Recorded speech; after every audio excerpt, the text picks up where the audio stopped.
The Tom Woods Show, episode 912. Prepare to set fire to the index card of allowable opinion. Your daily dose of liberty education starts here. The Tom Woods Show. Folks, today's episode is brought to you by Harry's Razors, which I swear by. They want to give you a free trial set, including a razor handle, 5-blade cartridge, and shave gel. Go grab it at harrys.com/woods. That's harrys.com/woods. Hey everybody, Tom Woods here. I'm finally able to sit down and talk to Colin Moriarty, who is interesting for a variety of reasons. He spent 14 years in the video game industry. He was writing about video games, creating videos about video games, podcasting about the subject, and now suddenly his life and career have taken a sudden and quite interesting and very different turn, in large part because of the fallout of a single tweet on Twitter. And if you're on my email list, you may remember I wrote about this a couple of months ago, so you may know the circumstances and the situation, but I'm going to let Colin describe them for you, and then we're going to talk about what he's up to today. So it's a great story of a good guy who comes out on top after being smacked around by bad guys. So I'm glad to be able to talk to Colin today. Colin, thanks for being here. Thank you very much. I just love your story, and I know we're a little bit late getting to you, but it's partly that after the you-know-what hit the fan, you got busy, and then we sort of couldn't make it work, and we're both running around. But now we finally made it work, and you've launched something great, and your story, to me anyway, my version of your story is this great guy had the last laugh against puritanical jerks with no senses of humor. And those are the people in this world we most want to have the last laugh at, if you ask me. So I'm sorry to have to take you back a bit, a couple of months, I suppose, in your life to that moment that you inadvertently, well, no, you quite on purpose said an amusing thing that everyone knew what you meant. 99% of the women in the world laughed at because they're not humorless automatons. But you had such an economy with words. There were so few words in this tweet, and it turned out to be so momentous for your life. Yeah, it was let's see, hashtag, it was peace and quiet, #day without a woman. Yeah, I mean, come on, right? Because this was the day without women. We were supposed to realize how valuable women are. Another one of these idiotic stunts for people with an IQ below 70. Yeah, I think, yes, exactly. I knew that it was just a farce. It's the same thing I always used to talk about with, the pay gap and all these other things that are just not true, that make women seem like victims when they're really not victims. And I don't think most women look at themselves that way. So I was sitting in bed with my girlfriend, who's an ER nurse who works nights. So she was getting into bed as I was getting up. And I just kind of showed her, I'm like, do you think this is funny? And she kind of laughed and went to bed and, laughed me off as she usually does. And then I got up and went about my day, got into the shower, went to work. And what I realized when I went back on Twitter was I had started quite the calamitous sort of situation for myself, or what I thought would be, over this very innocuous joke. And as you know, everything is politically driven and politically charged, and no one's really offended by anything. They just look for political opportunities and openings to kind of get you. And I guess that's kind of the important component of it that a lot of your audience probably doesn't understand, that a lot of my audience explicitly understands, which is that, I worked in the video game industry for 10 years as a writer and a podcast host and a video production guy after college. And, I was one of the very few conservatives, and not just like a secret conservative. I was very openly conservative. I used to wear Mitt Romney shirts. I voted for Ron Paul in the primary. I had a huge Ron Paul sign at my desk and all sorts of things. And so I think that this was just an opportunity for everyone to kind of gang up on me and take me down, to be honest. And and it was just the responses were so terrible. So I made this into one of my daily emails, and in case people are wondering how come Woods hasn't sent any so-called daily emails and it's already halfway through the week, it's because I'm preparing a free ebook for you people, you jerks. So just sit there and wait for it. It's coming. But anyway, so I wrote, and I shouldn't call my own listeners jerks, but anyway, I wrote something about this, and I said that I referred to it as the holy rite of shaming and expiation, which we all know happens after you say something that's insensitive. I don't really want to mention names except Greg Miller, who should know better. who solemnly informed the world that you had done something forbidden and unacceptable with a capital F and a capital U. And he says, was Colin's tweet a joke? Sure, but that doesn't make it okay. And what really burns me up about that is exactly what you said before, that there is no way, unless this is the biggest ninny in the history of the world, that this guy is actually viscerally offended by your funny remark. He's playing a role that we're all expected to play in the holy rite of shaming and expiation.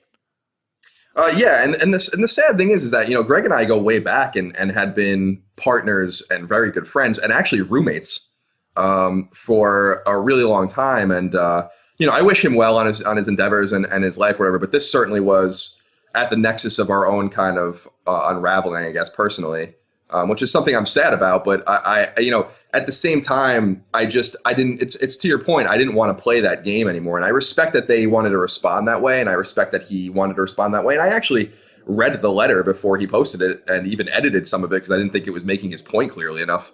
And I felt like that it was actually going to put us all in a middle space as opposed to like saying something authoritative or not saying something at all. And I begged them not to say anything and to kind of stand behind me. But what's done is done. And I just didn't want to play that game anymore. And I knew in my heart, and this was kind of the thing that I think you could relate to, I knew in my gut that I had to take a stand of some sort, that I couldn't apologize because I wasn't sorry, that I had to kind of play my own role, as it were, as someone who was going to stand up for free speech and stand up, I think, for what's most important, Thomas, which is intent. And I'm not a sexist and I'm not a bigot and I'm not all these misogynist, all these things. I know who I am. And that was the thing that really got me the most was, no one's standing behind me. No one's saying anything to come to my defense that I've known for years, that I've aided in some way. It was it was and still is in a way, a very lonely experience because I realized that, lots of people will turn on you at the drop of a hat if it looks like they can score some sort of points or they can look better than you. And watching so many people in the industry, not at my company, but in the industry that I worked in for so many years, just celebrate my downfall and they wanted me to work at McDonald's for the rest of my life. They wanted to destroy me. And that was the thing that really hurt me the most. Yeah, that's right. This was vicious. And it's not just you, of course. There are a lot of people who found themselves in this situation. And it's not a matter of, maybe you shouldn't have said that. And okay, yeah, maybe I shouldn't. Yeah, who cares? Like, whatever. No, we're going to be merciless, and we are not going to let up until some serious repercussions have occurred. But what I loved about this episode was precisely that you took your copy of the Holy Rite of Shaming and Expiation and you just burned it. And instead you said, well, I'm absolutely not doing this. I mean, this would be like Martin Luther suddenly getting up and giving a speech at a papal mass. This is not going to happen because I haven't done anything wrong. And the thing is, in your heart of hearts, you all know it. This is the most bizarre. This is like something out of the Soviet Union. This is out of Orwell's 1984. Nobody even thinks I've done anything wrong. This is so stupid and idiotic, and any woman who's offended by this is way too delicate a flower to be anywhere near the workforce in the first place. I mean, this the whole thing's ridiculous. All right, what I love about this story, though, is that this was not. If this had been 1977, and there's 3 television networks and 2 newspapers that everybody reads, then yeah, you might have been finished. For all we know, you might have been finished. But we have the internet now, and you built up a following, and they wanted to support you through this, and that's the story I want to hear now. Sure. Just to comment on something you said that just before I forget, the women in my life, none of them were offended by it. Of course not. And so my girlfriend, my mom, my sisters, my cousins, and my friends, none of them. And what was so funny and so cute, frankly, to me was that these random people that thought that I would be offended about people I've never met before being offended by something. I'm like, if the people I love are not offended by it, you can go take a hike. But nonetheless, yeah, I looked at this situation. It was a difficult situation because I had co-founded a very profitable and successful company, and I just didn't want to really have anything to do with it anymore because I felt like the vision of how I felt and what I wanted to be about was not aligned with them, and I wanted to, the other 3 people that founded the company, and I wanted to respect that, and I wanted to respect what the audience wanted, and I wanted to respect the intentions of the reasons we founded the company, which was to be a little more gregarious and a little bit funnier and a little less serious. So I actually sold my shares back to the company to totally divorce myself from it. And I wanted, I had a week to, I resigned, I think March 13th. And on March 20th, I launched a Patreon, which is a San Francisco based website that is based on Renaissance patronage. The idea that you would pay artists or creators to create whatever. It could be a painting, it could be a movie, a full movie or a video or whatever. And so I wanted to do something with what my true passion always was, which was politics and history. When I got my job in the video game industry in 2007, I had just graduated from Northeastern with an American history degree, and I was about to start grad school. And I even had like a TA position lined up and stuff. And I left and went to San Francisco to work in the gaming industry instead. So this was a way for me to return to my roots. So I started a Patreon called Colin's Last Stand, which was based on the Moultrie Flag and Sullivan Island during the Revolution.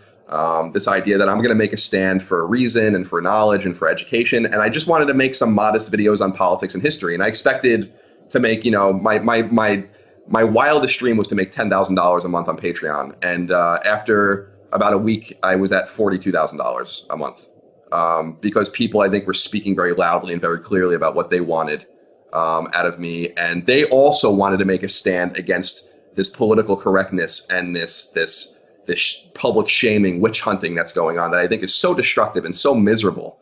So that's where I ended up. So I just love that. So you're doing great. You're not working at McDonald's. You're doing great. Yeah, maybe I will one day. And that's an honest day's pay, by the way. I'm not disrespecting that job. But yeah, I made all this, this capital that I was able to kind of, get out of San Francisco and start investing in some, modest equipment. I'm trying to learn what I'm doing as I go. My audience is super patient and super engaged. I don't know if you've gone to the YouTube channels, but they like the videos with a ratio of 50-1. They're in the comments talking to each other. They're on Reddit by the thousands, on my subreddit, sharing articles with each other, sharing history videos, sharing documentaries and book ideas. And it's just, I've stumbled into this thing that is so rewarding, and it's modest in its size. My videos do 30, 40, 50,000 views. But I'm in turn trying to be modest with my intention. My videos aren't monetized on YouTube at all. I don't have ads placed in them because I just feel like the Patreon's doing so well that, it's like a PBS model, if that makes any sense. We all enjoy Frontline or Nova. They're great shows, but only a fraction of the people that watch them actually pay for them. So I've been trying to use that model myself. I don't want to be greedy about anything. And I just want to, I want to ride this and enjoy it for as long as I can, for as long as the audience is there for me. And I'm so blessed and thankful, frankly, that I was given a second chance to do something. And that, I was talking to my father about it, and who was a real huge inspiration in my life politically and philosophically. He's a retired now New York City firefighter who really got me into politics when I was a kid and really got me engaged in reading about history and philosophy. And I told him, it's not every lifetime gets to stumble into their dream job once. And I did with video games. It was such a great honor to be able to do that. But I stumbled into it twice.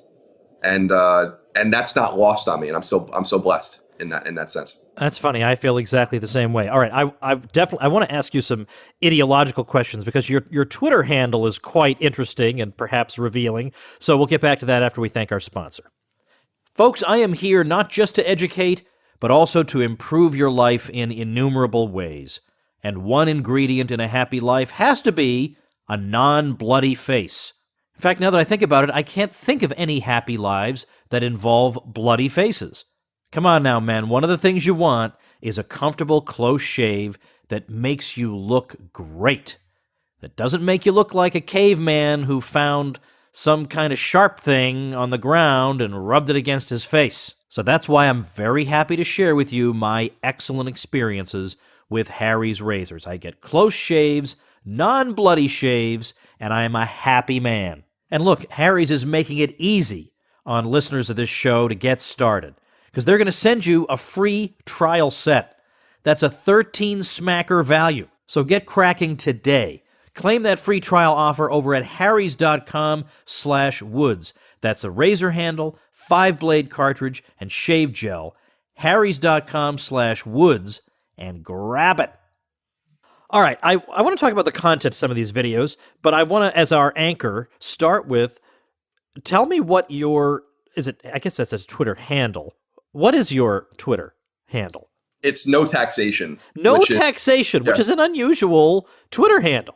Yeah, and that was my taxation. That was taxation. That was my Twitter handle since 2009. Yeah, it's supposed to be a no taxation without representation, but because I'm a huge American Revolution fan, I have my American Right, but Revolution arm tattoo. I'm glad you couldn't fit the rest of that in because it's a lot edgier the way you have it. Yeah, it leaves for some ambiguity, and I am a small government person, so it does. I hate the IRS. They're probably going to audit me now that I said that. Yeah, so I believe in low taxation. So it seemed like a kind of melding of my love of history along with my love of hopefully one day eliminating the IRS. Wow. Okay. Well, you are among friends here who, if anything, the only criticism my people will have of you is that you're not going far enough. If you, so that's what we have here. All right. So let's talk about what kinds of topics do you cover? Give me an example.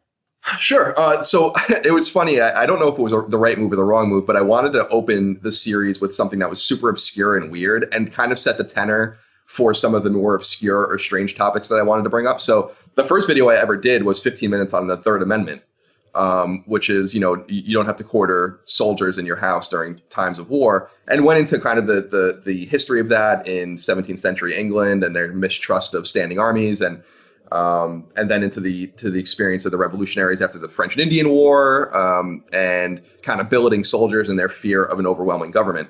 So I go into some historical kind of things like that, but then I'll also go into something that is more contemporary. So I did a video on Neil Gorsuch and on Syria and what I called political expediency, and how I feel like no one has like a moral or ideological anchor anymore. It's always to just win or score points. No one wants to compromise. And I'm a huge believer in compromise. And so I do videos like that. And I just did a video on Watergate and Richard Nixon. Thursday's video, I guess, so this will air. This is already going to be up by the time we're recording this, is going to be about the Confederate soldiers, or the Confederate statues rather, and how I feel like the Confederates were traitors, and that we're often lost in the weeds on the slavery issue, which I think obviously is an important and focal issue of the Civil War, obviously, but that we are celebrating traitors and a traitorous cause, and that should be a good enough reason for us to take these statues down. Oh boy, you were doing so well up to then, Colin. You were doing so well. And all right. So those are just some of the examples, Thomas, of the things that I covered. All right. Well, look, I mean, I don't want to hijack the whole episode, but I gave a talk at the Yale Political Union. It was the episode. In fact, I have the audio up in yesterday's episode, 9/11. And if you'd think on 9/11 I'd do foreign policy, but I'm too inept to think of these things in advance. So I did my audio of my debate at the Yale Political Union on secession. And secession is a sort of historical topic that's totally toxified because Americans, I think, are trained to think that their country is great because it's one great big country. But actually, the Constitution refers to the United States in the plural. It's always the United States are. It's thought of as a collection of societies. And it seems to me that given that the states created the federal government as their agent, they pre-existed the federal government. The Constitution was ratified one state at a time because the sovereign peoples were in the states. The federal government has no sovereignty. It's the peoples of the states who are the sovereigns. So if you are going to object to the right of a state to withdraw, given that it has the right to accede in the first place comes from its sovereignty, then its right to withdraw comes from its sovereignty, then I would say the traitor against the American cause is the U.S. government, which it, by the way, has proven itself to be for 200 years. It's always up to no good. So I've got to, for the sake of I have to push back on that, and we don't have to have a debate on that. But there is no way these people are guilty of treason. They are arguing for the right of self-government, which is exactly the same thing that the American revolutionaries fought for. They fought for self-government. Now, you may say the southern states wanted to have slavery. Well, maybe they did, but guilty people are also entitled to certain rights. Guilty people also get a lawyer. Guilty people also get a day in court. It doesn't matter what they want to use the lawyer for. They get that lawyer. Well, likewise, you have the right to self-government. That's part of what the U.S. is all about. That's why we're not France. We have independent societies in our country. Sure. So I guess the more nuanced angle of the argument is that I don't believe that secession would never be the answer. I guess what I'm saying. My example, although I don't go into the video, is with the Hartford Convention, for instance, during the War of 1812. Which was really the first, as you know, the first talk of really seceding, but that was with the New England states. The reason just has to be good enough. And, plunging Jefferson Davis and Alexander Stevens and Judah Benjamin and all these kind of characters in the Confederate cabinet, and then obviously all of the generals that represented, I guess, that fought in the Mexican-American War and were once part of the U.S. Their reason for, in my estimation, is just simply not good enough. In fact, it's the opposite. It's actually a really disastrous reason to split the Union up and to kill 620,000 people in 4 years. So that's more my argument. No, I get that. But of course, there's no reason secession has to lead to violence. I mean, Sweden and Norway parted ways without any violence. I mean, there's no reason that withdrawal. I mean, the Czechs and the Slovaks. There's been no reason that it has to be followed by violence. If you just say, well, if two people don't get along, we let them go their separate ways. The problem with the argument that their case is not strong enough is that if we let the federal government, which is basically what you'd be doing, decide whether or not you've made a good enough case to secede, or, for example, in the Declaration of Independence, we hear that a long train of abuses can justify throwing off one form of government and replacing it with another. The problem is they'll never concede that. The central government is never going to look at your list of grievances and say, well, you got me. That's a pretty long list. They're never going to concede that. So that's why I would much rather say, let the seceding parties decide that if we think it's a dumb reason, well, big deal. We shouldn't fetishize or sacralize what is just a utilitarian thing, the American Union. Anyway, feel free to respond to me, but we don't have to get sidetracked on this. This has been such a cause I've been identified with for so long that you got to understand, I couldn't let that go.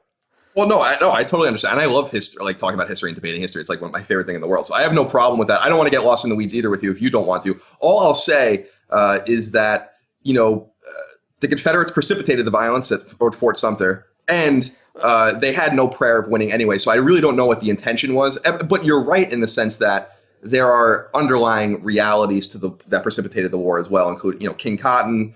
The United States was not going, the federal government was not going to let all of those plantations in those southern cotton growing states out of their kind of wheelhouse. And there was obviously underlying tensions going back to the Northwest Ordinance and the Missouri Compromise and the Kansas-Nebraska Act and Bleeding Kansas. This was leading up for many decades. So there's way more that I think even you and I that understand the issue far better than most, I think, cannot possibly identify because we weren't there. We weren't in the trenches and therefore can't understand that this seemed almost inevitable and probably should have and would have happened sooner if not for, these various compromises and these people that just didn't want to plunge us into war, which is a good thing in my estimation, just in the sense that whether we agree that the Confederacy had some sort of cause or not that was worth fighting for, and I don't think that they do, there was still a lot of restraint shown on both sides at the end of the day.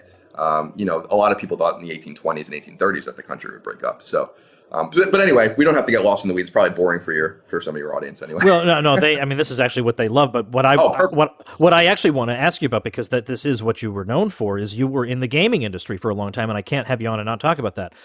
What can you tell us about that? Those of us who are on the outside of that we might not know that we would find interesting. Sure, it's highly politicized.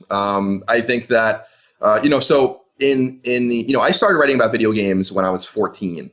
And on what are called fan sites and doing it for free and kind of just having a passion for writing. And I love video games. I think they're really fun. They've always been an important component of my life. And I think that they're a beautiful, ill-respected art form. Video games make more money in the United States every year than movies. So, there's a huge audience there for them and always just growing and growing every day. And so when I was 18 years old, I went to Northeastern in Boston, like I said earlier, and I got, someone reached out to me from a website called IGN, which is the biggest video game website in the world still to this day. And I became a freelancer and I was an intern for them one summer. And when I graduated 5 years later, or 4 years later, I guess I should say, 4 years later, I went to Northeastern, which was a 5-year school, but I did it in 4 years. So I'm a little confused sometimes. I went ahead and took a job with them. And what I quickly realized, what I was kind of inoculated against when I had some distance, I was in Boston, they were in San Francisco, was just how politicized and political the industry is and how it is completely homogenous. There are no conservatives that are very vocal. There are no libertarians that are very vocal. It is a very liberal, hyper-liberal industry. And I actually made my name by differentiating myself. I became popular and one of the most well-known people in the media in gaming by differentiating myself, by speaking to a massive swath of the audience that wasn't being spoken to. That would read an article saying, why aren't there more women in games? Or why is there a white guy on this game cover? And me saying, guys with guns sell more copies of games than a woman reading a book on the cover of a video game. You know what I mean? That's the reason why that is. These guys are not in it for charity. There is no altruism. Activision makes Call of Duty to make money. They don't care. If they thought that they would sell more games by putting all Koreans in it, then that's what they would do. And so I was trying to speak to the audience in a very curt way and a very honest way. And so I kind of tried to bridge that gap, because if you read only the mainstream games media, and I'm not talking about YouTube and Twitch, where a lot of it's moving to the old school games media, the websites are dying. But if you were to read their content, you would think that only liberals with cultural studies degrees play video games, and everything's racist and everything's sexist and everything's bigoted. And I'm like, no, there are actually millions and millions of people that play games that don't want to be preached to like this, that don't want to be called a racist or a bigot because they support, a white protagonist or a male protagonist.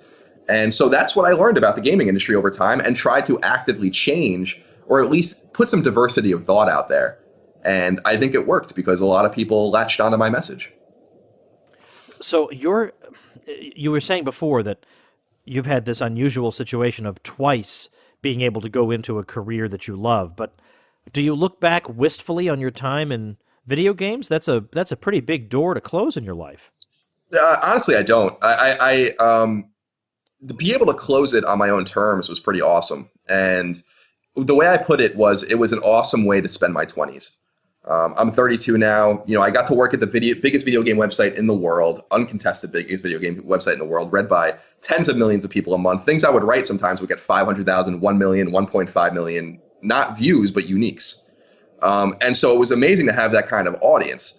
And I was, a freelancer and an intern, and then an associate editor, and then an editor, and then a senior editor. I really rose up through the ranks there. And I'm super proud of that story. And I'm always going to look back fondly on the experience and to the people that gave me those opportunities. There's a lot of really fantastic people at that website. But when I was in 2014, me and three of my friends, Greg and these other two guys, founded our own YouTube channel called Kinda Funny. And we did it on the side.